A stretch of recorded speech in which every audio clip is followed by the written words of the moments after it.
I've always disliked you. Not going to work and not earning a single cent. Just sleeping at home all day. You might as well leave right now. Miranda, my mother-in-law, yells, brandishing a kitchen knife at me.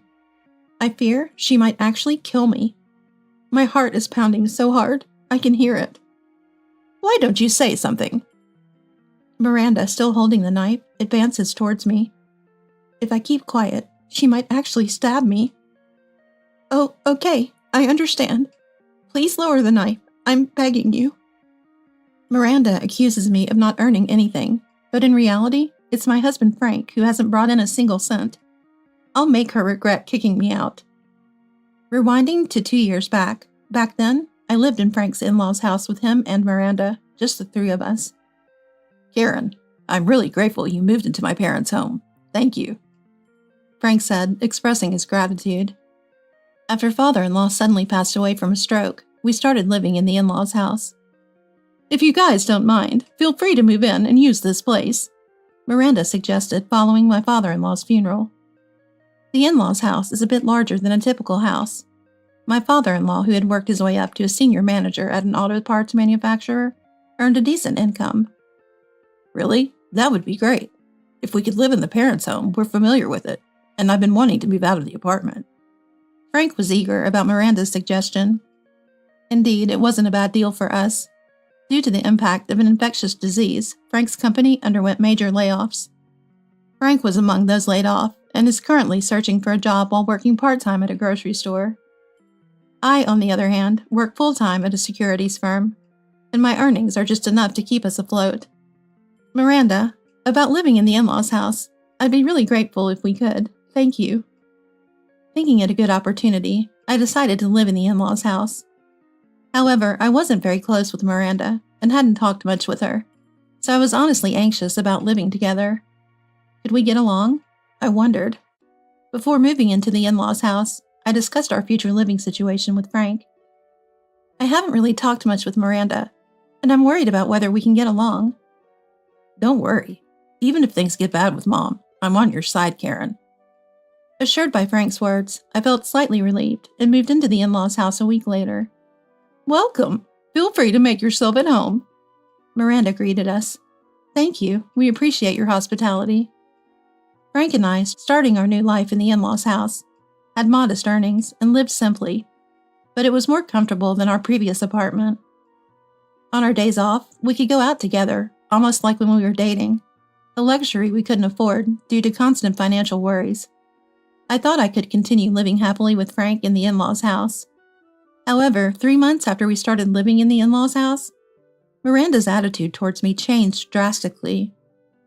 Karen, what's the idea of moving into my house and not doing any cleaning or laundry? What? I always do them when I get back from work. Although Miranda sometimes did the chores when I came home late from work, I usually took the initiative in cleaning and laundry. You're married to Frank and staying in my house. Shouldn't it be normal for you to take care of everything? Especially since you're living here. I thought, wasn't it you who suggested we move here? But I couldn't bring myself to argue with Miranda. I invited you to live here to lessen my burden, you know. Why can't you understand that without me having to spell it out? You're so slow. I had no idea Miranda felt that way. It was as if I was just a housekeeper. Stunned, I could only stand there speechless. From then on, Miranda started harassing me daily. Hurry up and clean. I don't want to hear any excuses about being tired from work. She knew I was tired from work, yet still forced household chores on me. I wished she would help, instead of just waiting for me to do everything. Are the dishes done? Have you cleaned yet? You really can't do anything without me telling you. Maybe you're late from work because you're not competent enough. I haven't finished them yet. I'm sorry. You're so inefficient. Hurry up, or it'll be morning before you know it. Miranda would kick me as she said these things. Why do I have to endure this treatment? The daily harassment from Miranda continued, leaving me physically and mentally exhausted. This lifestyle persisted, and I eventually fell ill. Miranda, I'm sorry, but it seems I've caught a cold. Can you take care of the housework for me? What are you talking about? You can clean even if you have a cold, can't you? I have a high fever and can't move my body properly. Ugh, you're so useless. Figure it out, okay? I'm not doing it. Despite my high fever, Miranda insists on making me do the housework. I really need to lie down. That day, since Frank had the day off from his part-time job, I asked him to help with the chores. Could you take over the housework until I feel better? What? You want me to do the housework? You should do it. I'm busy too, you know. Busy with what? You're not working every day. You're just lounging around today. Hey, that's not fair. I'm desperately looking for a job. It doesn't look like it. I don't see you looking at job listings, and you quit your part-time job. Living in your parents' home, you're honestly too lazy. I vented my frustrations at Frank. Lately, I've been losing affection for him, who just lazes around every day. Anyway, I'm busy, so you do the cleaning and laundry. Frustrated with Frank's uncooperative attitude, I reluctantly agreed. Fine, I'll do it. It's so hard to even stand. Cleaning, which usually takes less than an hour, took me 2 hours due to my limited mobility. While doing laundry, I felt sick and vomited in the bathroom.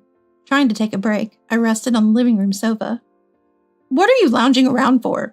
You don't have time for that. Get moving. While saying this, Miranda hit me and forced me off the sofa. If I were in good health, I could have finished everything before she had a chance to complain. Despite my high fever and hazy consciousness, I somehow managed to complete all the household chores, including cleaning, laundry, and cooking. The next morning, I immediately noticed something was wrong with my body. I can't move. I'm in too much pain. The strain from yesterday didn't help my fever, and my joints were incredibly sore. I had to call off work again. I still have a fever. I'm sorry, but I need to take another day off. That's okay. Be careful with the infectious diseases going around. Get well soon and come back to work. My boss was considerate and kind. If only Miranda and Frank could be like my boss. Having secured another day off work, I was about to go back to sleep when suddenly, Karen, come here right now! Miranda yelled, calling for me abruptly. I wonder what she wants this time. Struggling to keep my balance, I made my way to the living room where Miranda was. What's wrong? I was just about to go to bed because I'm not feeling well. Why are you home at this time? Usually you would have gone to work by now. I noticed your car was still here and wondered what happened. Looking at the living room clock, it was 8:30 a.m. Indeed, by this time, I should have already been at work. Yes, that's true, but I think I overdid it with the housework yesterday, and my fever hasn't subsided, so I took another day off. What? Are you saying it's my fault? I'm not saying it's your fault, but if you had helped with the chores, maybe I could have rested and wouldn't need to take another day off. After saying this to Miranda, I went to the kitchen to drink some water as my throat was dry. Miranda followed me into the kitchen. Wait a minute. You should be earning money and contributing to the house. You know Frank is struggling without a job. Who do you think will earn the money? I realized that Miranda saw me as a convenient woman who earns money without complaint and can be treated like a housekeeper. I think that's why she invited us to the in-laws' house. Having lived a comfortable life off the earnings of my late father-in-law, who seemed to have hired housekeepers, Miranda couldn't lower her standard of living. But Miranda, with the infectious disease going around, it would be irresponsible to go to work in this condition. The moment I said that, Miranda grabbed a knife and yelled at me. Don't talk back. You're just a moocher, not going to work and just sleeping at home. If you're not going to earn a cent and not do any housework, then just get out of this house. Her eyes bloodshot, Miranda thrust the knife towards me. I realized I might actually be killed if I didn't leave right now. My heart raced, but I was frozen in shock and couldn't move. Say something, will you? Paralyzed with fear, I finally mustered the courage to tell Miranda that I would leave. Oh, okay, I understand. Please lower the knife, I'll leave. Then leave now. Miranda, still holding the knife, yelled even louder. At that moment, Frank, hearing the commotion, came into the living room. Seeing Miranda pointing the knife at me, he panicked and intervened. What the heck are you doing? Put that dangerous thing away now. Frank scolded Miranda and made her lower the knife. This was my chance. While Miranda was distracted by Frank, I seized the opportunity to flee the in-laws' house and headed for my parents' home. Miranda kept saying I didn't earn anything, but in reality, it was Frank who wasn't earning. I'll make her regret kicking me out. The parents' home and the in-laws' house are about an hour's drive apart. As I drove, I regained my composure and was filled with anger towards Miranda. Pointing a knife at someone is unforgivable, no matter the circumstance. With these thoughts, I stopped my car in a grocery store parking lot, about 5 minutes away from the in-laws' house, and called the police to report that Miranda had threatened me with a knife. The police said they would go to the in-laws' house to talk to Miranda, but asked, "Can we speak with you at the scene to get your account of what happened?" "What? Go back to that house? I thought I was going to be killed. I can't face Miranda again. It's too scary." It was a ridiculous idea. I had been terrified Miranda would kill me. I refused to go back to the in-laws' house and explain the situation over the phone, including the past incidents of assault. "Understood. We'll speak with Miranda about it." After speaking with the police, I drove for about an hour to my parents' home. I explained everything to my parents and decided to stay there for a while. Feeling unwell and unable to do anything, I finally had a good night's sleep in my parents' home for the first time in a while. The next day, feeling much better, I managed to go to work, but throughout the day, I received several missed calls from Miranda and Frank. I ignored them during work, but the calls kept coming even after I got home. Reluctantly, I answered the phone. "Yes, what is it?" "What do you mean, what is it? How could you just leave like that? You abandoned Frank, and I heard you reported me to the police." "You're the one who told me to leave, threatening me with a knife. If Frank hadn't stopped you, I thought you were going to kill me. Of course I reported it." "I wouldn't really kill you. I didn't think you'd actually leave. Come back home right now." "I'm not coming back to that house ever again.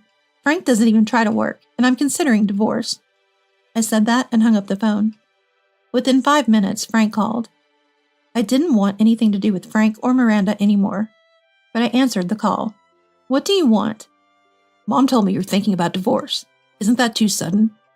"It might be sudden, but you never seem to try to find a job. I can't stay with someone like that." "I am trying to find a job." "If you were really trying, you could have asked for more shifts at your part-time job to help with our finances." "I was trying to work hard too. What do you know? You don't understand how the layoff affected me. Fine, if that's how you feel, I'll give you a divorce." Frank said that and abruptly hung up the phone. I never wanted to say such things to Frank.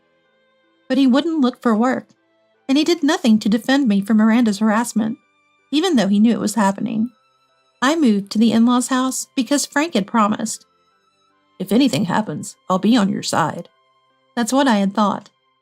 2 days later, as he had said on the phone, Frank sent the divorce papers and my belongings that I had left at the in-laws' house to my parents' home. Why did I even marry such a person? We used to love each other, but now I feel nothing for him. Let Miranda, who chased me out, and Frank live happily ever after, and regret chasing me away. The next morning, now divorced and alone, I enjoyed some personal time at my parents' home, for the first time in a while, thinking about Frank and Miranda. That's when it happened. "Hello, this is the police. Following your report, Miranda admitted to brandishing a knife.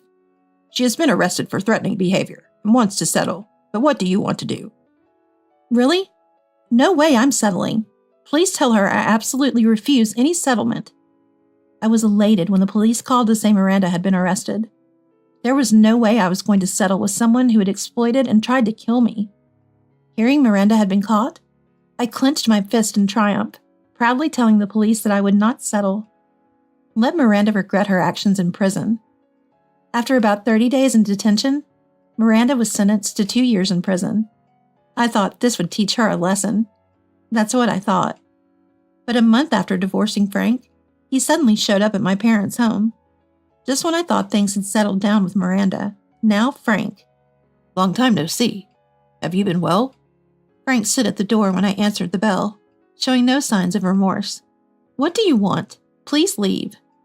At that moment, my parents were out, and I was the only one at home.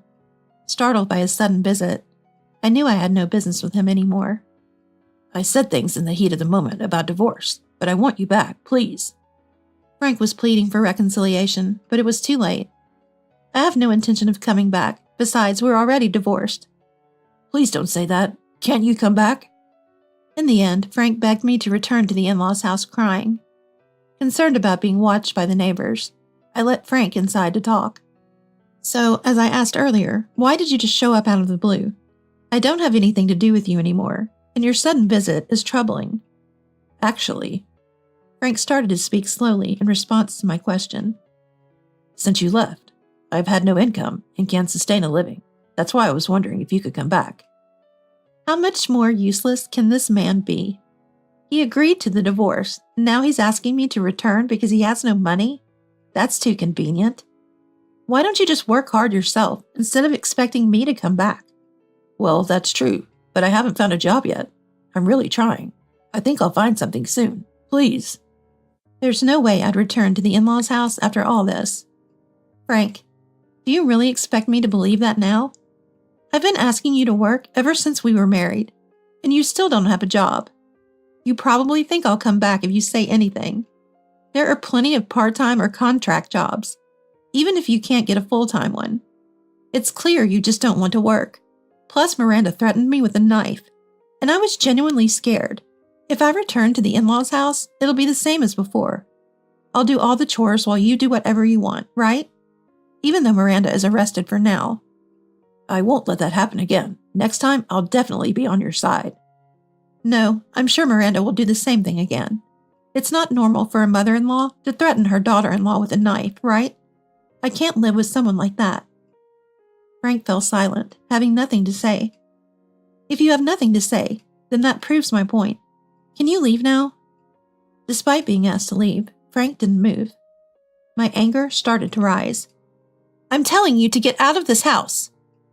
Startled by my shouting, Frank hurriedly left my parents' home.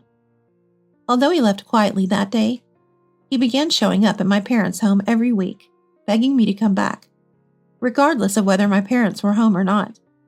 My parents even said his behavior was abnormal. Karen, just come back, will you? Frank's yelling could be heard from the doorstep one day. Again, he shows up without learning his lesson. It's a nuisance to the neighbors, and I wish he would just give up. No matter how many times he comes, the result will be the same. I'm not going back. Please stop. It's bothersome when you show up unannounced like this. A phone call or a message would be more appropriate. But a call or a message wouldn't convey our feelings, right? There's meaning in meeting face to face and saying it directly. Despite my protests, Frank only insisted on me coming back. It was clear he didn't want to work anymore and was only after my earnings. So you say you're just after my money, aren't you? I don't want to see you anymore, so don't come here. If you come again, I'll call the police. I threatened to call the police to make him leave, but knowing Frank, he might keep coming back to my parents' home. Thankfully, Frank didn't show up at my parents' home for a while after that. It seemed he finally gave up. I was on the verge of losing my temper with Frank, who had become almost like a stalker. Just when I thought I was free from Frank, he called me a week after I moved. So you really have no intention of coming back? How many times do I have to tell you? It's annoying. Fine, then I'll kill you and myself. Why should I be killed by him? I haven't done anything wrong. Finally, I exploded with all the pent-up emotions and anger. Why should I be killed by you? Bring it on. A worthless man like you, who doesn't work and relies on a woman's income, can't kill anyone. No, I wasn't serious. Don't say such things in the first place. I've been putting up with you, but you're an awful man. If you want to die, do it alone. Don't drag me into it anymore. I said this forcefully over the phone. Okay, I won't say that anymore. It's too late. I'm reporting to the police that you threatened to kill me. I hung up the phone, thinking that would make Frank behave. As I told him, I reported to the police that Frank had threatened me. My ex-husband said he would kill me. Is that so? Where is this ex-husband of yours? I think he's at the in-laws' house. We need to hear more about this. Could you come to the station? At the police station, I explained the situation. Even after our divorce, he's been showing up at my house every week. I told him we're divorced and I don't need him to come anymore. Then one day, he called, demanding reconciliation, and when I refused, he threatened to kill me. Would you like us to arrest your husband if his statement matches yours? The police asked me. Yes, I would prefer that. He's been acting like a stalker, and I honestly want him arrested as soon as possible. After telling the police this, I left the station. That night, I received a call that Frank had been arrested. Is this Karen's phone? Yes, what happened? We have confirmed from Frank, your ex-husband, that he did indeed say he would kill you. He hasn't harmed you, but considering your fear, we've arrested him. Finally, I would no longer be harassed by Frank and Miranda. I was so relieved that I danced on the spot when I received the call from the police. Really? Thank you. Now I can finally relax. After hanging up, I felt glad that I had never given in to Frank and Miranda. I shuddered to think what might have happened if I had returned to the in-laws' house. They were people who could threaten with a knife and uttered death threats. Eventually, both were arrested, bringing me peace of mind. Frank always relying on my earnings without working, and Miranda constantly harassing me with household chores, had dug their own graves. If Frank is charged with threats, he might face 2 years in prison just like Miranda. They should reflect on their actions in jail. Later, Frank was indeed convicted for his threats and sentenced to jail, joining Miranda for a 2-year sentence. This brought me a sense of calm. However, there's a chance they might come to my house or my parents' home after being released. Considering this, I decided to move with my parents. Dad, Mom, if we stay here, they might come back. Should we move? Yes, it's a shame to leave our home, but your safety is more important. Let's move. Dad said that our lives are more important than clinging to our parents' home and decided to move. This way, even if they get released, nobody will be living in my parents' home anymore, and they won't know where we've moved to, so we'll be safe. 2 years later, when Miranda and Frank were due for release, they hadn't come to my new place. I had changed my phone number and email address so they couldn't contact me. During that time, about a year after Frank went to jail, I remarried a man I met through work. He's 2 years older than me, hardworking, kind, and feels like too good of a person for me. Unlike Frank, he actively helps with household chores. We are expecting a child and planning to build our home. With Frank, I couldn't even dream of such happiness. Now, I look forward to a happy and long life with my husband and our future child.